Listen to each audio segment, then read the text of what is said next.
Welcome back to Tutoring 56. I came upon or thought of another little quick something that 4, 5, and 6-year-olds could do when it comes to this Pinecone series I've been producing. And it's easy, it's simple, and the students will be able to take something home that they can keep for a really long time. Anyone who's had little people in their house knows there's a lot of things that come home. But it's nice to have something that 20 years from now they can remember. So an example is one of my evening students, her mom has a geranium sitting off to one side in the front window.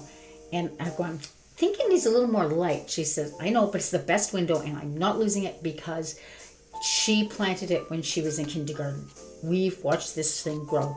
And the young lady, the student in question, is finishing off high school. So that little geranium's been around a long time, but both mom, dad, and the young lady take great pride in this geranium.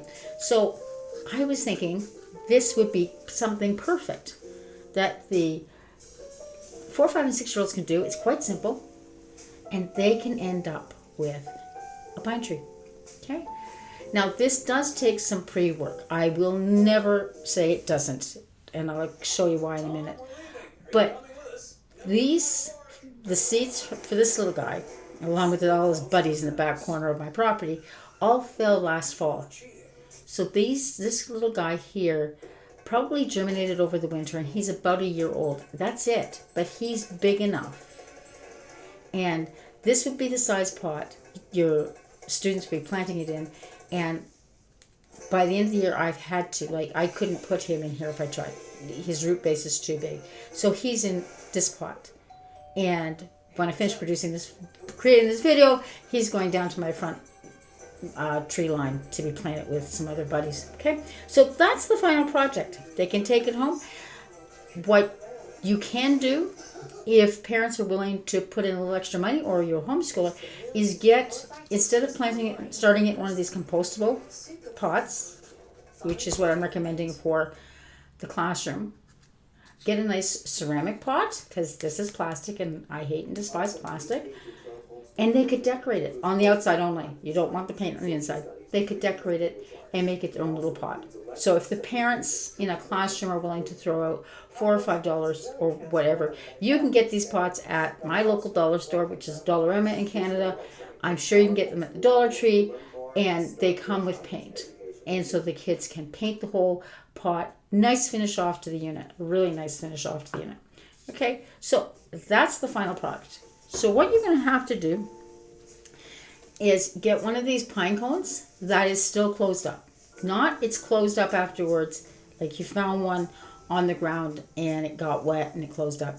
It's come off the tree and it's closed up. No ifs, ands, and buts. So then what you're going to do is you're going to take your pliers and you're going to start by putting my glasses on so I can see what I'm doing.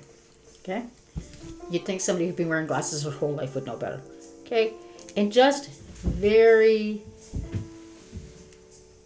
very carefully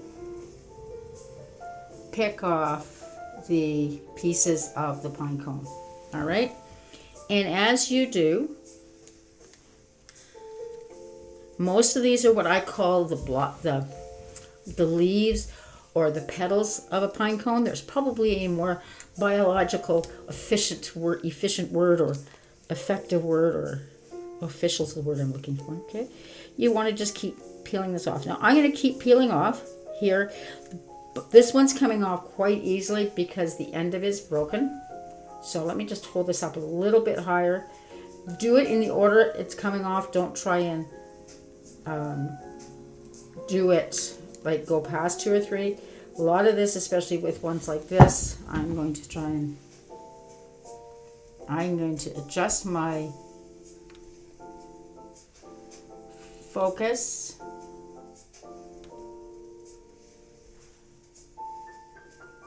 So you people can see this better. No, focus doesn't like me today. Thank you for your patience while I'm doing this, but I really want you to be able to see what I'm trying to point out. Okay, so as we're peeling this off, you're just taking one little bit off a time. You can see I'm getting one little petal off at a time.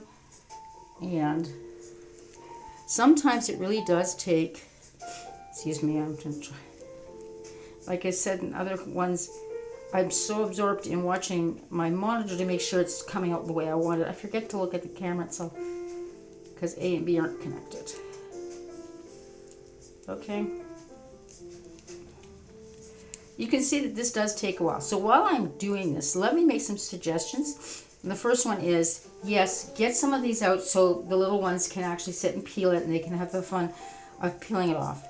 But as you can tell, this is a very time-consuming process, and it does take, every time I've done one, I pulled it apart,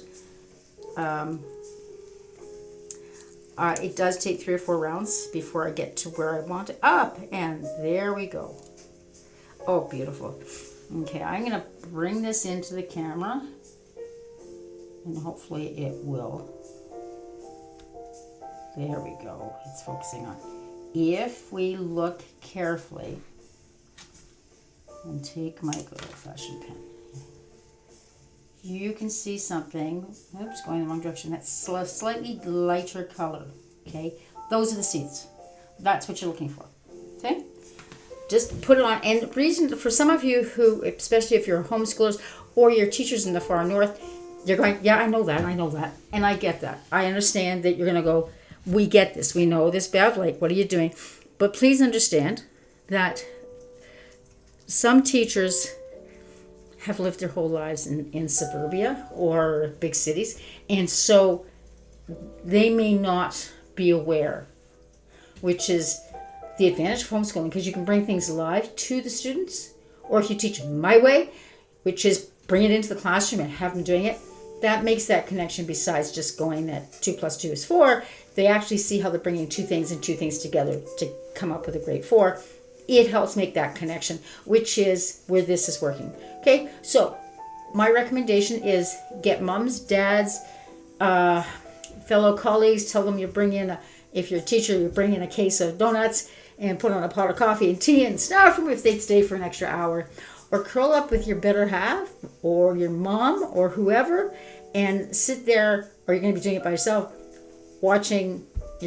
binge watch your favorite TV show or your favorite movie or whatever, and go through and pull out the seeds. Now, there's a seed. Let me get it. Yeah, I'm not. Okay. They're little, they're tiny. They honestly look, if you think of maple keys that fall from our maple trees in Canada, they look like, they're very, very similar to that. There's a very dark end. That's the seed. And then there's the little wing shape, which is literally the wing, which is there to help flutter it down so it will spread, the pine or the spruce or whatever evergreen it's come off of, right? You will need 3 or 4 of these per student, if not more. All right? I'm just letting you warn you.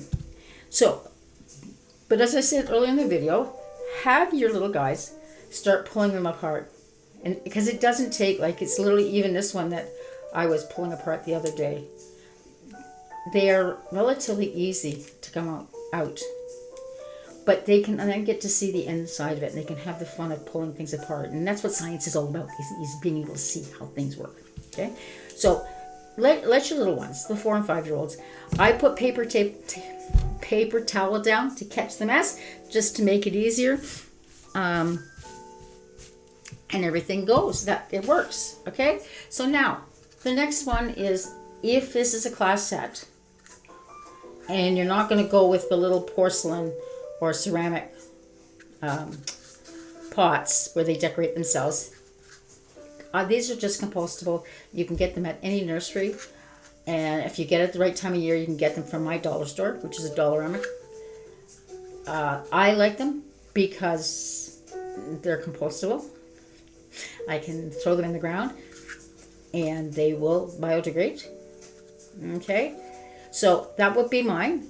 If you're not going to go the other way. If you're going to go with the ceramic, then my only suggestion, my strong suggestion, is do not let the students paint the inside, because the poison from the paints themselves can actually stop the seed from really growing into a tree because it starts to take anything that's around it. Okay, so give me 2 seconds. I'm going to turn my camera around so you can see the next step. All right, so now we've rearranged here, and we have our pot. We have the pine cone that you have taken all the bits and pieces off. Like I said, let the students check it out. Let them explore. Good language activity. They can sit and discuss, what does it look like? Why do they think there's holes in them? Because this particular one, I can actually see the little buggies are in the inside because they've been eating deep inside them. And you're going to end up with a mess of bits and pieces if you're doing this at home or you're with the students, that put them in the compost. And you're going to end up with this little collection of seeds. Okay, so there's one. I've only started, but now the next step is, and this is one of those tricks of having worked with little people for years and years, between Beavers, Sparks, kindergarten students, etc.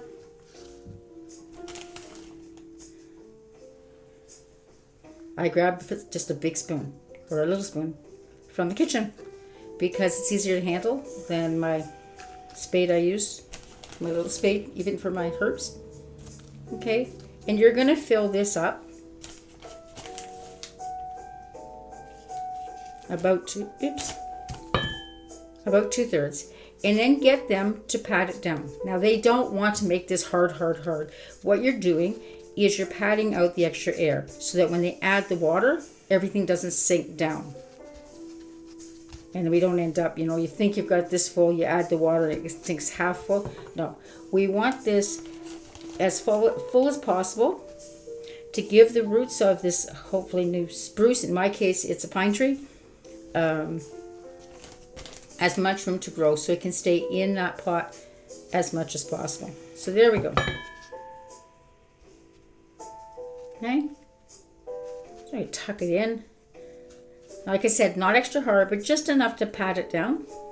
And then when they've got that, take your little spoon, make a little dent, and then put your seeds in. I had 3. There's my 3 little seeds. I'm going to stick them in, and I'm going to cover them up. There we go. And it's done. Simple as that. If this is a classroom and you haven't gone with the ceramic pots that they've painted, get them to put a piece of tape or something here that actually says their name. So there's no arguments.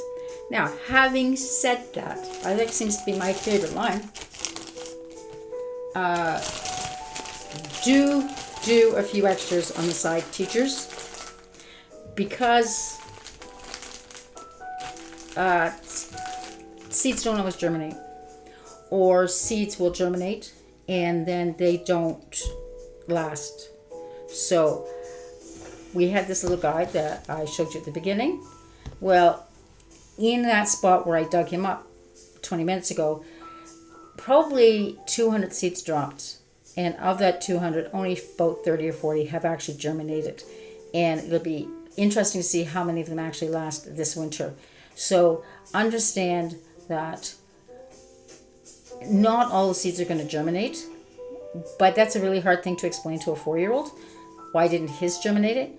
So having extras, I'm always honest. I'm sorry, sweetie, yours didn't germinate, but Mrs. A has an extra one, especially for you. So they've gone, okay, it didn't germinate. That sucks, but I still get to take one home.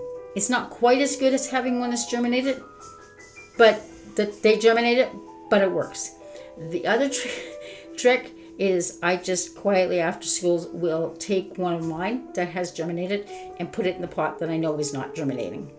Okay, a couple of tricks, but we do want them to walk away with their own. So if they walk away believing theirs germinated and in reality theirs didn't, but you substituted it, that's fine. We want happy campers here. So just give me.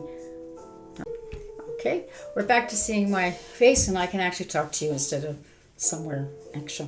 Okay, so the idea is they've already done their activity of going and picking up the pine cones. You've pointed out where the pine cones originally were on your walk and how they dropped to the ground. You've discussed a little bit about why have we got pine cones, what do you think's hiding inside of these things. You're not going into a whole lot of depth. They're 4 and 5-year-olds. They still like handsy, touchy things. They're still somewhere in that space. I get high school students who still don't grasp abstract concepts. So the more contact they can do, the better. Okay, so you've talked about those 2 things. You've let them take their pliers, which you've had a quick lesson on from before, and just rip. Now, depending on the pine cone, this guy is really easy to peel apart without a hesitation. These guys are not. They'll have fun pulling them apart, I won't argue that, but these just come off really, really easy.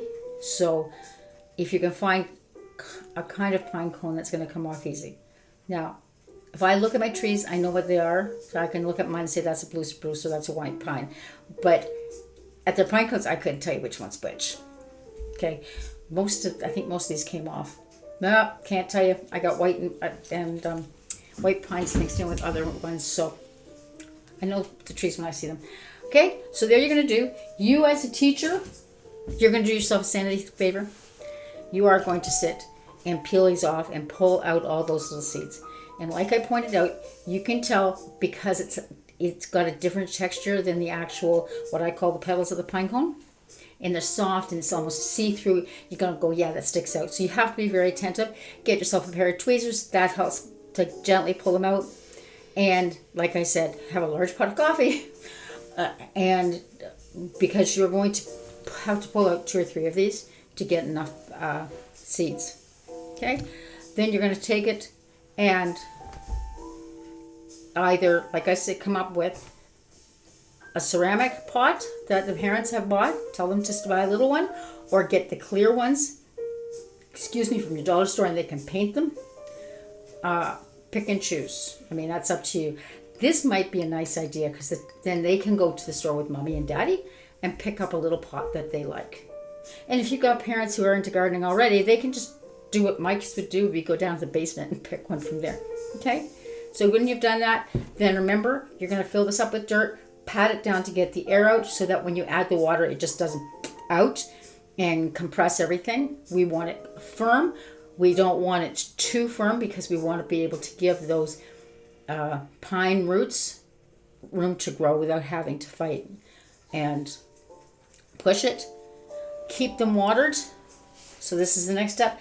Teachers get a big, like a cookie sheet, aluminum cookie sheet, because if it's your regular cookie sheets, my household will vouch, I have ruined more than one cookie sheet by putting my new growths on it, and of course it goes rusty. So just one of those El Cheapo aluminum cookie sheets, or those sheets you put underneath the bottom of your oven to catch the drips. Put them on there. Each student gets to water theirs and then sits on that. Watch that this does not dry out too much. We want it to dry out but not be desert dry. So once it's gone back to the light color this is, water it again. Add the water to the bottom. If you're in a classroom, nice chore.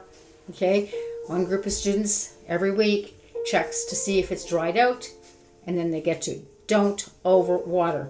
Okay, and then do warn them. It will take 3 or 4 weeks before they're going to see it root, start popping up.